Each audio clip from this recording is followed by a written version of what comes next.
lose an awful lot of water. And then, we're consuming lots of salts, which can have the opposite effect within the body and lead to a weight stall or a weight gain. There's lots of things going on within the body, but consistency is key. What else was I going to say in regard to that? And there was so there's lots of pillars and levers that we can pull, but consistency is key.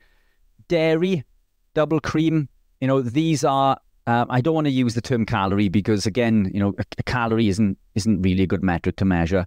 But it's very easy to overconsume on things like cheese and raw milk and double cream, and these are fantastic. When I first began my journey, I was adding double cream to everything. I thought this was amazing. I can add double cream instead of milk, and I was achieving and still reaching the level that I wanted to. I was still achieving the goals that I wanted to. But when I stopped reaching the goals that I wanted to, when I stopped achieving the things that I wanted to, then I started to remove the double cream and the raw dairy and, excessive amounts of cheese. So these can all have a massive impact. But we also need to remember, if the body's damaged, bone, for example, bone is mineralized protein. So 40% of the dry weight of bone is made of protein. It's made of minerals and protein. These are two things that we consume in abundance when we gravitate into this lifestyle. So if we have, poor bone, we're giving all the nutrients that we need to heal and repair. Plus, we're also adding to repairing and healing every tendon and muscle within the body. So all of these can attribute to weight gain or lead to a weight stall. Yeah, and it's such an interesting thing because the weight loss stall is something that I get somebody ask me about maybe once a month.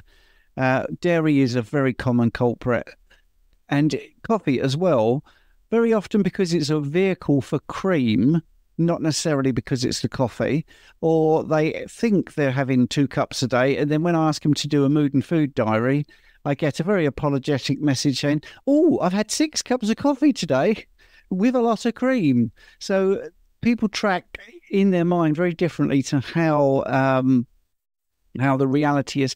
And there is a lot of nuance to this. It could be things like a supplement that you didn't realize, like niacin is something that can stall weight loss. So there's millions of different things. This is where one-to-one coaching can really help. Right. So the next question, which is from Bumberclat Boxing, at what point do you consider reducing the amount of food to lose weight on a carnivore diet? Pretty much what we just said.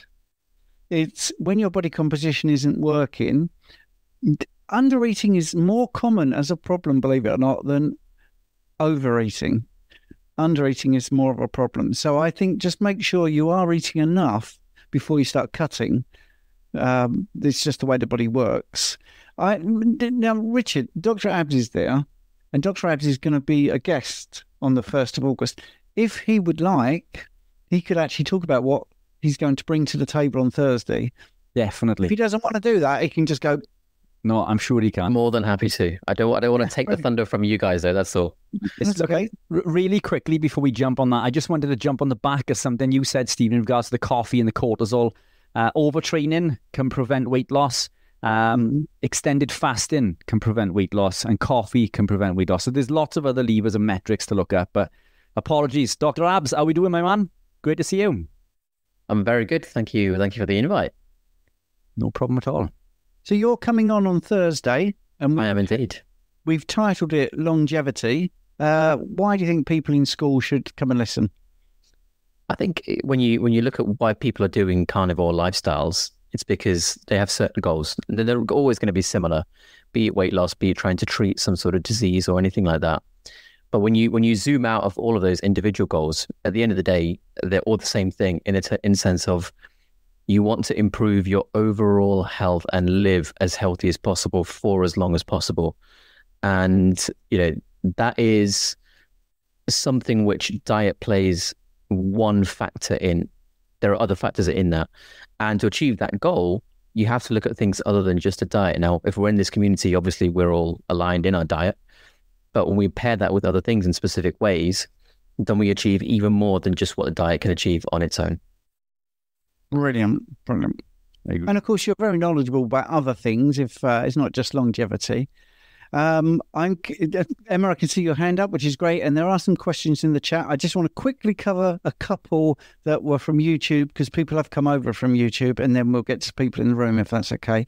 I feel like a school teacher, actually, sometimes.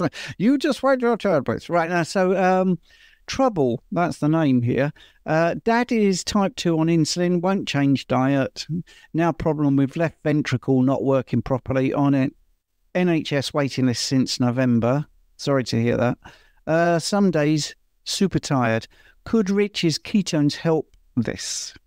So look, not a sales pitch. I'm going to give you an example of a similar situation. A gentleman came to see me when we were in the old location in Queen Street in Neath. And he came in and said, I'm type 2 diabetic. I'm not interested in changing my diet. Don't try to teach me. I'm too long in the tooth. Is there anything that you can sell me? And I said, look, I don't sell magic potions and formulas. You know, the best way to do this is by changing your diet. It's not by dieting. This gentleman wouldn't have any of it at all.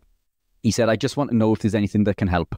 So I didn't sell him. I gave him a couple of sachets of my exogenous ketones, the raspberry bomb, because I offered him the tub first. He wasn't interested in that with mixing it. He didn't drink coffee and so on and so forth. Anyway, so he used these sachets. Unknown to me, he came in after and bought some more. I saw him a couple of weeks later, and he came in and told me that he hadn't changed his diet. His blood glucose levels, which was something like 27, and hadn't been below like 18, I think, in like 10 years, were now 7 to 8. Purely through taking the ketones. And it does this through a number of mechanisms. Beta-hydroxybutyrate increases insulin sensitivity. It allows the body to utilize insulin a lot better, so it can reduce blood glucose. It also curbs hunger. So probably, and I don't know this for certain, but when we put ketones into the body, it does curb hunger because it's supplying this clean and pure energy. My guess is that he wasn't consuming so many of the snacks. But in short, MCT C8 is shown to do the same, but at a much lower level. I'm a massive fan of the exogenous ketones. I know that many within the UK and all over the world are against them, even within our space, but I just feel that they don't understand how beneficial they can be. This is another tool, something else for our arsenal that we can use as a tool. I use them daily for a number of reasons. I use them for I used it for my run this morning, so that was my source of electrolytes. I use them in the evenings to help with inflammation if I've overtrained and I need to block that inflammation.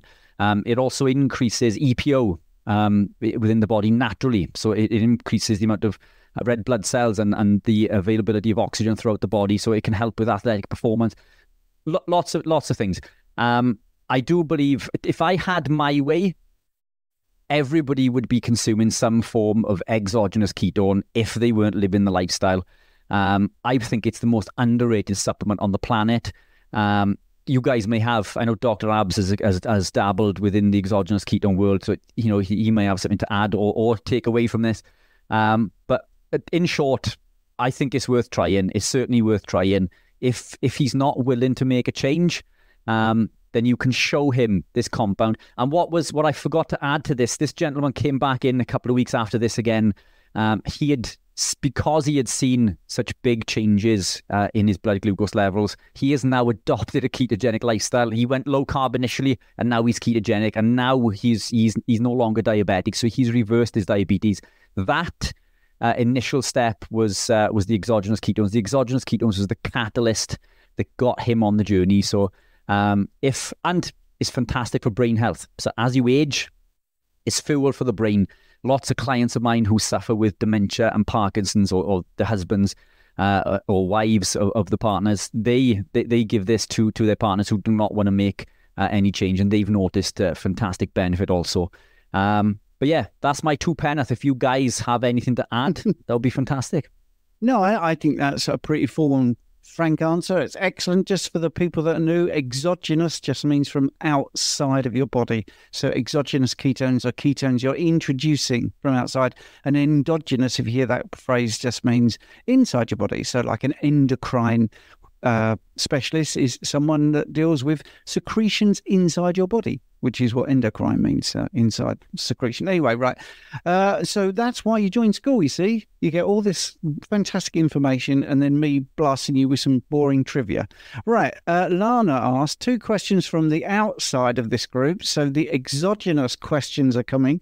Lana says, hi, can too much butter as a fat source cause acid reflux? Or reflux? I think Dr. Abs is going to jump on that. And did you have something to jump in with? No. We're stitching him up, aren't we? I'm not planning on it. But I can do if you want. It looked like you were getting ready to pounce. Feel free to jump in if you'd like. No, well, I mean, I was just going to say, butter's a good thing to have in your diet. And when you say too much, you have to understand that there's too much of anything. There's too much of water. Like the dose makes the poison. So there is such a thing as too much, not because it's butter, but because it's something we eat. And so to answer the question, yes, there is such a thing as too much. Immediately, what you're probably going to notice is your stools become just far too soft and watery almost because there's too much fat and not enough of the protein in there. So that's probably the first immediate thing that you would notice. But yeah, you got to be sensible. I mean, it's okay to cook in it. It's okay to have it with everything, but it shouldn't be the main part of your meal. Yeah, I think I'm going to read between the lines for Lana. Maybe the question is because she's increased her fat intake by adding butter, because that's like out there, isn't it? It's like add a stick of butter, and she's now got a little bit of acid reflux. So it might not be causative. It's very unlikely that would be the cause, but you might be overeating, and then the valve at the top of your stomach is not shutting properly. It could be also because you're diluting your stomach acid, actually, strangely enough, by drinking while you're eating, drinking water, too much water. So there's lots of reasons for that, Lana. So I would definitely follow this up with a bit more detail, because I just feel that such a nuanced question is probably based on some sort of experience. So the last question from outside, like I say, exogenous question from Tom was, is it true that whey protein powders spike blood glucose levels as much, if not more, than glucose? They can do. And it depends on the source also. Not all wheys are created equal. Many of the whey proteins on the market contain lots of nasties. Sucralose, aspartame. Aspartame, I've been doing a lot of research into that recently. There's probably a talk for another day, but I was under the impression that it wasn't very damaging, despite not being, it is sort of natural, but it's chemically made. But it comes from two types of amino acids that you'd think would confer a benefit. But anyway, that's a talk for another day. Yes, it can. But if you go for a higher casein to isolate ratio, then this shouldn't cause as much of an increase. Casein is slow releasing, and you're going to absorb more of the protein from the casein also. The caveat to this is the casein is a known contributor to intestinal permeability, far less than things like wheat germ agglutinin and alcohol and so on and so forth. And even so much so that in a state of a carnivore ketogenic lifestyle, the casein probably won't cause any damage to the body. It seems to be more damaging if the gut is already damaged. So when we look at casein being a problem, many of us on this lifestyle thrive on AE2 milk and cheese, despite the casein content. I produce protein. My protein is an 80-20 mix of casein to isolate. The reason for this is isolate doesn't stay within the body for very long. It's usually absorbed at a rate of around 10 grams an hour, but it's so fast acting that it's out of the system within 1.5 hours. And it does depend on the brand and the source and so on. But for me, casein is going to be better. It's going to elicit a far lower insulin response, if anything at all. But proteins can elicit an insulin response. Alanine in particular, leucine, both of these can elicit a small insulin response. The more protein that we consume, the higher the insulin response. But this is a natural thing also. We look at insulin as being the demon. Insulin, we look at being this compound that pulls glucose out of the blood and puts it into the cell, which it does. But its primary function, at least I believe, is to do this to amino acids. And this is what insulin does to amino acids. It takes them out of the blood and sends them to wherever they need to be. If we're not meant to be consuming lots of glucose in our diet, then insulin wouldn't need to elicit such a high response. but we are going to elicit a small insulin response when we consume proteins. We need this response. It's essential for life. Insulin isn't the demon that it's been made out to.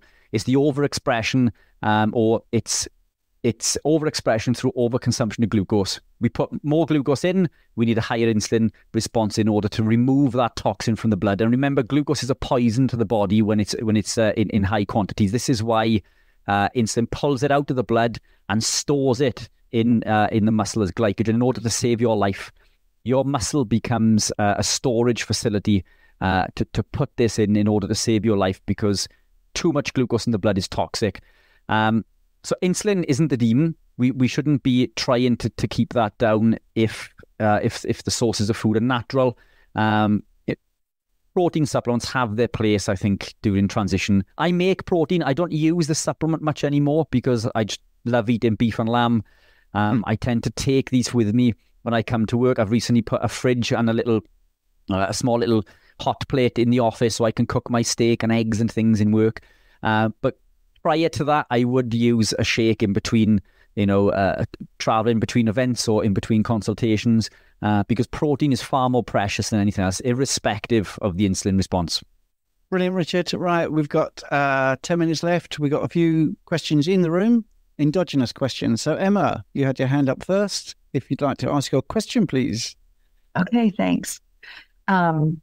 Richard, it's good to meet you kind of face to face. And I did send a deeply felt thank you to your company for your electrolytes, which is my bottom line question. I have had increasing leg cramps, foot cramps, and even cramps in my torso. Not well, some in my fingers sometimes too. Starting about, I think, 8 or 9 years ago, when I had a really severe allergic reaction to a hair dye and ended up in the ER with my face swollen up. So ever since then, I think that's when I can pinpoint the cramps started.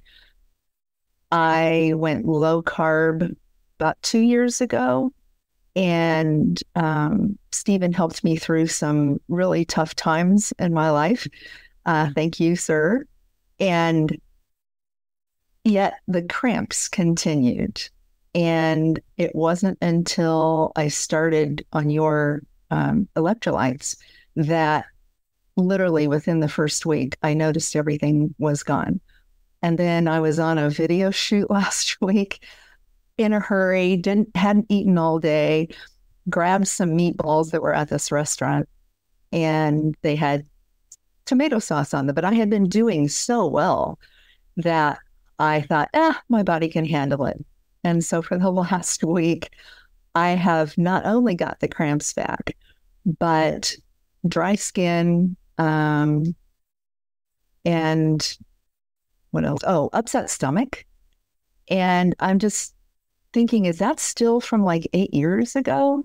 I'm going to continue typically beef, raw dairy, cheese, and then maybe 4 times a week I'll have a very small, like blueberries or mango. I do really well with those and haven't had any problem, but it was that one tomato sauce issue.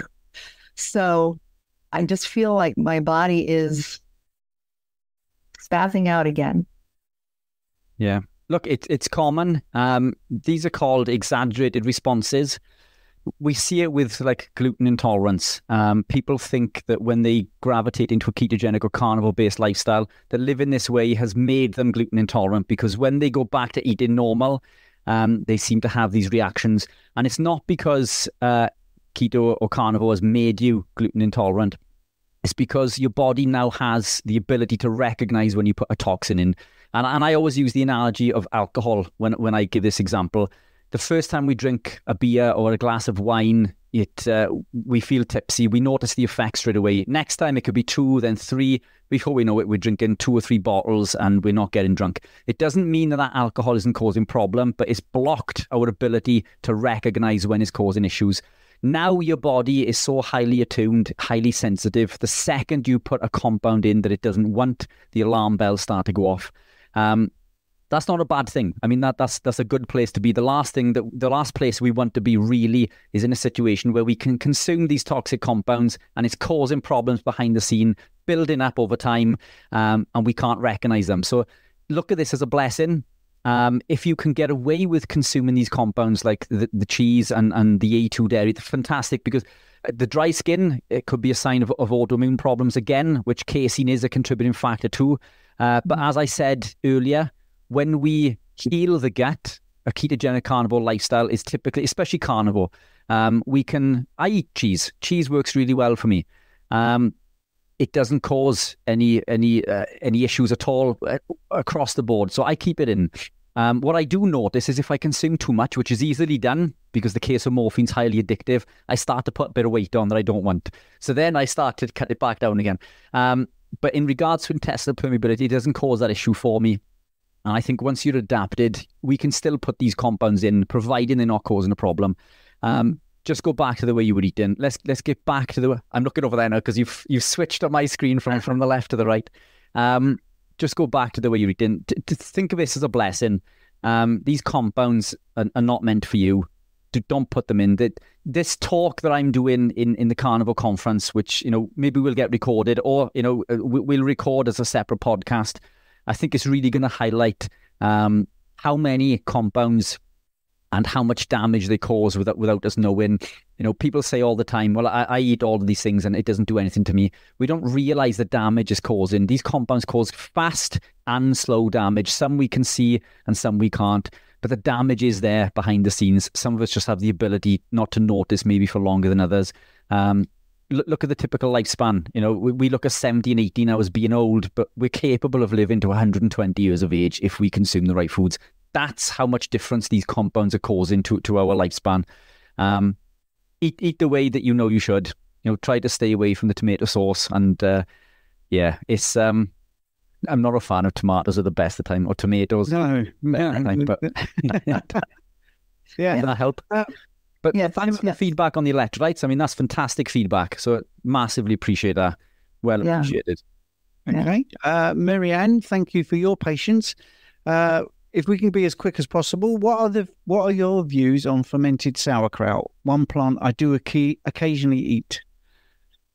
I will be really quick. Look, I think you can consume them, but you don't need to. Eat the way nature intended. The gut microbiome, we put a compound in, a pro and prebiotic, and this will feed the microbes in the gut, that those microbes will grow to accommodate that compound that we put in. If we stop, then the gut microbiome dies off. Just eat the way nature intended, and the Firmicutes bacteroidetes ratio will grow to accompany the animal proteins. This is all we need. A podcast that I've done recently with Ben Azadi has shown that just eating carnivore lifestyle increases alpha diversity in the gut. He increased his considerably, and this is a guy who has been living a very healthy ketogenic lifestyle for many, many years. Since he removed plants, the alpha diversity in his gut had improved.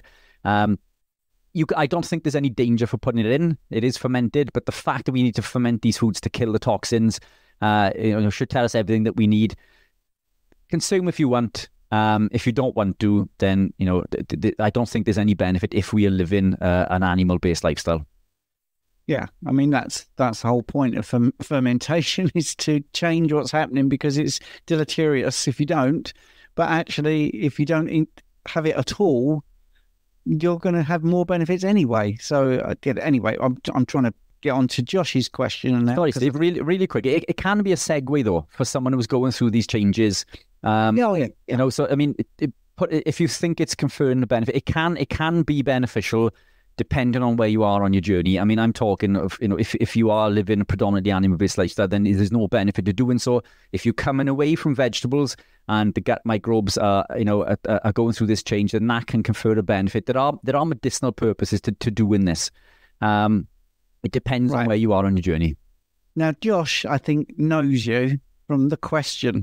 All right. So Josh's question, if you do carnivore because of IBS, do you think A2 organic kefir can confer a benefit to the microbiome? again, if you're early in, I do know Josh, and Josh is a client of mine. How are we doing, man? You okay? Good to see you, and good to see lots of you. Actually, I mean, we know many of you who are in here now, which is fantastic. The community is growing; it's fantastic. Look, if you want to put fermented foods, they can help in the early stages, and for medicinal purposes. But I don't think that we need them once we've adapted. I know you're well into your journey, and I think for you, if you the best thing for you is to keep them out. If you do feel that you need that transition, then it's not going to cause a problem. I'm sure Dr. Abs can add to way more to this also. But I'm not a fan of fermented anything. Although there was a compound I was using recently, which I had given to me by the Real Food Company, which did help when I was unwell. It was fermented cod liver oil. Now that did help. So again, coming back to what we said all along, plants for me can confer a benefit from medicinal purposes. But once we've consumed them for that reason, to help in the short term, I don't believe we should be consuming them in the long term. But that's my 2 penneth. Yeah, Dr. Epps was moving his microphone around. I don't know if he wants to add. No, that's no, cool. Still away. Right. Richard, I'm very interested in the fermented cod liver oil. That's something I'd like to talk to you about, but not now. Lisa's got this question. If someone has the MTHFR gene, which causes them to have issues with methylation of a couple of B vitamins, will they still have issues with methylation on carnivore? Would they still need to supplement to address their methylation issues? Now, I just want to actually tag in the next question Lisa put later on. And what are your thoughts on fascia reset or carnivore? I suffer from chronically tight fascia, mostly in my calves. Now, there is a correlation between folate deficiency or needing to take methylfolate and leg cramps. So you could actually, if you're not taking methylfolate, actually possibly kill 2 birds with 1 stone. But going back to your original question, on carnivore, will you still need to supplement to address methylation issues? You can do, but they will have to be methyl B vitamins. So this is why we tend to suffer with problems. Many people on carnivore seem to suffer with methylation issues. It may not be a methylation issue. So how you found that out through testing would be interesting to know. The best way for me is through histamine, because histamine needs to be methylated. So people who have higher histamine levels may have methylation issues. But then histamine can be produced through a number of things, the basophils and what's the other one? The lectins bind to, oh my God, the ones in the gut. Yeah, brain's gone blank. But methyl B vitamins would be the way to go. So as Stephen says, avoid anything that has cyano in it, because cyano, cobalamin, for example, contains a cyanide molecule. So there are 3 different types. Methyl being the best, I believe. Dr. Abs will probably know a lot more than this. There are 2, there we are, perfect, we'll jump on. There are 2 other types that I believe may be more beneficial, and I will find those when Dr. Abs fills us in now. First of all, find out which variant you have, because the 2 most studied polymorphisms are, and I might be wrong on this, but I think they're C6717 and A1298C. Depending on which one you have, so the C6717 mutation gives you a substitution of alanine at position 677, which reduces the enzyme activity. But if you have the A1298C variant, then that substitutes glutamine with alanine at position 1298. And so that gives you enzyme activity to a lesser extent than the C677T variant. So if you can find out which variant you have, you can be a bit more targeted with your specific amino acid profiles in your diet. That's a very technical answer, actually. I apologize if it's gone over people's heads. No. I mean, people like this. They like the layman's and they like the science and in between. Right, last question from Gaza. I eat lower fat for fat loss. Is 50 grams sufficient? Is 50 grams of fat sufficient to properly utilize the protein and other nutrients? Yes, but look, I'd be very careful when it comes to reducing fat on a constant basis. I would rather see cyclical days of reducing fat over reducing fat totally. Remember, every cell in the body is made of fat. We do need fat. When we reduce dietary fat, it can upregulate the body's ability to use body fat. But for me, this isn't something that I want to be doing on a regular basis. The body still needs these nutrients. For me, a cyclical sort of higher protein, or keeping protein, say, but lower fat days work far better. How that looks for you is going to be different from me. I can do low fat for days and days and days and feel fine. And then when I start to feel fatigued and brain fog, then I start to put the fat back in. When I was cutting for competition, I do this for extended periods of times, but that wasn't healthy, but it was there to achieve a goal. So keep the high fat in for most of the days and just try reducing fats on other days. Can you see the chat, Richard? Because he's put it's every other day. Every other day. So that could work. That is a tool that I implemented when I was cutting. Give it a try and see how you feel. What I'd say, guys, is go by how you feel. Once you start to feel fatigued and you start to get the brain fog, you start putting the fat back in. You can even over-consume fats on the days. So even though the caloric value would be the same, I found that when I consumed more fat on the days that I was eating fat, that leveled out as an average, I was still losing body fat. Protein is a fantastic lever to pull. The protein sparing modified fasting is brilliant. I'd always keep the fasting level on the days that I was eating less fat. I'd increase the protein, but never going below the amount that I required. But for maintenance, it's generally around 0.5 grams per pound. To grow, it's around 0.82, and that's why we use the figure. You've heard Stephen and I throw out 1 gram per pound. It should be of desired body weight, but as a ballpark, base it on just normal body weight, because that will still work. The thermic effect of the protein should allow you to lose that weight when you increase that also. But how do you feel, Gaza, every other day so far? I mean, there we are. Yeah, thumbs up. Right. Brilliant. Okay. I'm sorry to be blunt, but we're going to wrap up because we're already 6 minutes over. And Richard, you've got a life that you have to get back to, and I think you've done really well for an hour and a half. I've just basically asked the questions and thrown my 2 pence in every so often. Just to remind everybody in the group here, as obviously you're here, you're in the group, you can come to tomorrow's live question and answer at 8 p.m. in the evening, which is about an hour, where you can do exactly what you just did now, which is rifle some questions into us. Lisa, who asked that particular question about the cramps and also supplementing, is a fantastic member of the community. Lots and lots of input from her. So, Lisa, we didn't cut you off early for any other reason than we know you're around. All right. And I think we're going to get you there. I really do. And that's the whole point of these meetings, to listen to each other and to make a contribution that can help each other. And it just takes time. So we're going to end with just reminding you that vitamin P is possibly the thing that's going to help you, which is patience. Vitamin P. Right. So that's it. That's the end of the live Q&A. Thank you everyone ever so much for attending. Hopefully see you tomorrow at 8 p.m. It's the end. Bye, everyone. Thank you so much for listening to my podcast. I hope you enjoyed it. Your support means the absolute world to me. And if you're enjoying this show, I've got a small favour to ask you. I'd be incredibly grateful if you would consider becoming a supporter and make a small monthly donation. Your contribution will really help to improve the show. I'll be able to improve the software, maybe put a few more episodes out, and do many things that I'm hoping to do in the future. Do them a lot quicker. So, it's a small monthly contribution. You can cancel at any time, and the link is in the show notes. Thanks very much for listening.